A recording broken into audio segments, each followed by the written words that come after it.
आप देख रहे हैं आर के चैनल। कृपया सब्सक्राइब करें। हेलो भक्तों, एक बार फिर से मैं आपका वही पुराना राजीव कुशवाहा एक और नई वीडियो के साथ उपस्थित हूँ। आज मैं आपको श्री कैला देवी जिला करौली राजस्थान के दर्शन कराने जा रहा हूँ।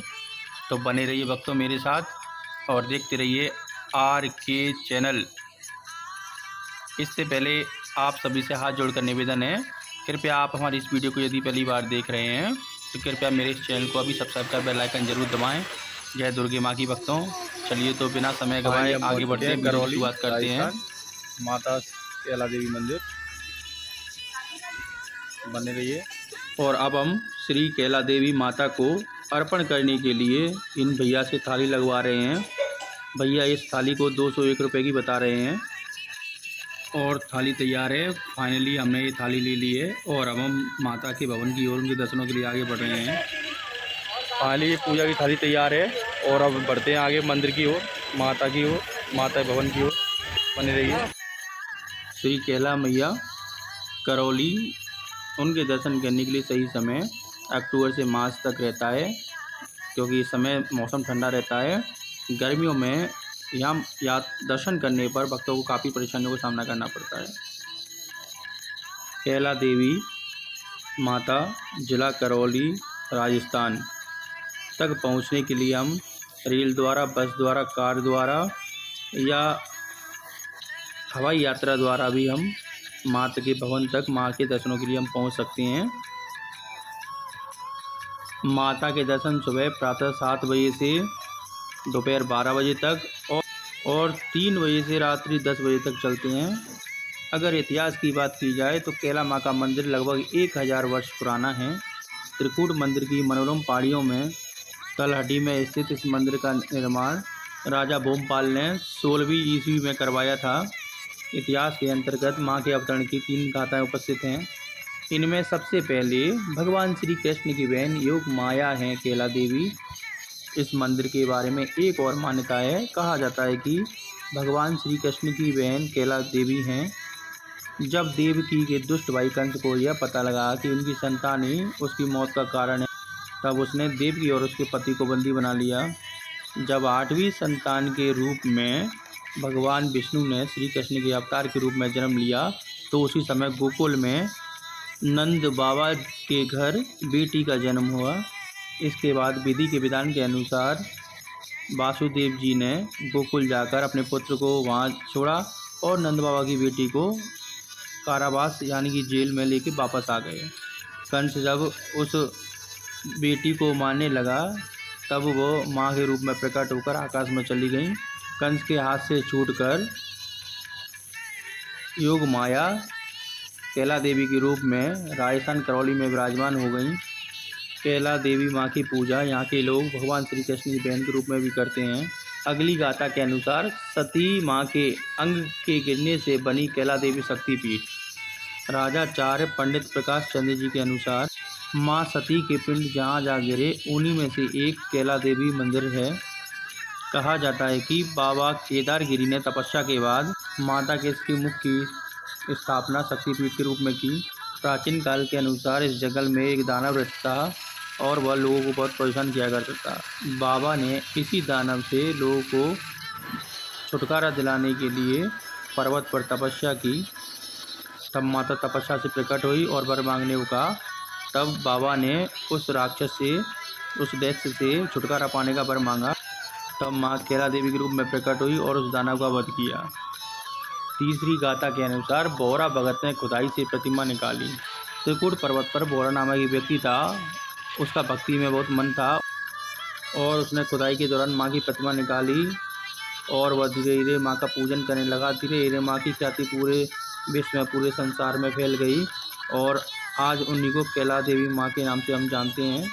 कैला देवी मंदिर के बारे में कुछ महत्वपूर्ण एवं रोचक तथ्य जो मंदिर दर्शन से पहले एक बार अवश्य जान लेनी चाहिए। एक कथा के अनुसार माँ का एक भक्त माँ के दर्शनों के बाद माँ से यह बोलकर गया था कि मैं जल्दी वापस आऊँगा, और फिर वह वापस नहीं आया। तब से माँ उसके इंतज़ार में वहीं रह गई, वहीं रुकी हुई हैं और उसी भक्त की ओर देख रही हैं। इसलिए उनका मुख थोड़ा सा तिरछा है। यहाँ पर इस मंदिर पर डकैत भी आते हैं और अपनी सुरक्षा के लिए माँ की पूजा आराधना करते हैं और अपनी मन्नत पूरी होने के बाद दोबारा फिर वापस आते हैं और फिर माँ की पूजा में उनको प्रसन्न करने के लिए विजय घंटा और ध्वज चढ़ाते हैं और फिर वापस चले जाते हैं। माँ के दरबार में भक्त तरह तरह के वरदान मांगते हैं। माँ जब उनकी विश पूरी करती है तो भक्त दोबारा पुनः वापस आते हैं और माँ के शीश चरणों में नमन करते हैं और उनको प्रसाद अर्पण करते हैं। और यहाँ पर कुछ भक्त बच्चों का मुंडन कराने के लिए आते हैं जब उनकी मुराद पूरी हो जाती है। पूरे आस्था धाम से सजी हरी चूड़ियाँ अमर सुहाग का प्रतीक है, इसलिए सभी महिलाएं हरी चूड़ियाँ पहनना नहीं भूलती हैं। मुगल शासकों के मूर्ति तोड़ो अभियान से जब माँ की मूर्ति को वहीं मंदिर में रात के समय छोड़ दिया गया और जब वापस आने पर सुबह माँ की मूर्ति को उठाया गया तो वह हिला भी ना सके। तब से माँ की मूर्ति को वहीं स्थापित कर माँ की पूजा की जाने लगी। इन्हीं को श्री कैला देवी माता के नाम से हम जानते हैं। जो भी भक्त माँ कैला देवी के दर्शन करता है और उनसे कुछ इच्छा करता है, कुछ मांगता है, तो माँ निश्चय उसकी इच्छा को पूरी करती हैं। यहाँ नवरात्रियों में श्रद्धालुओं की भारी भीड़ होती है। उस समय दर्शन बड़ी कठिनाई से मिलते हैं, काफ़ी समय में मिलते हैं। और हम आपको अब ले आए हैं काली सिल्क के पास। इस नदी को लोग काली सिल्क के नाम से जानते हैं। कुछ लोगों का ये मानना है कि इस नदी में एक बार स्नान करने से लोगों को उनके पापों से मुक्ति मिलती है। तो ये थी भक्तों श्री कैला देवी जिला करौली राजस्थान की संपूर्ण जानकारी। और यहाँ पर रहने ठहरने की अच्छी व्यवस्था है। भक्तों को कहीं से कहीं तक किसी प्रकार की कोई परेशानी नहीं है। यहाँ पर ढाबे, होटल, हर प्रकार की सुविधा है।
लो अब फाइनली यात्रा ख़त्म हुई और अपने घर वापस आते हुए जय दुर्गे माँ की भक्तों, इस प्रकार की और अधिक वीडियो पाने के लिए कृपया हमारे इस चैनल को भी सब्सक्राइब कर बेल आइकन जरूर दबाएं।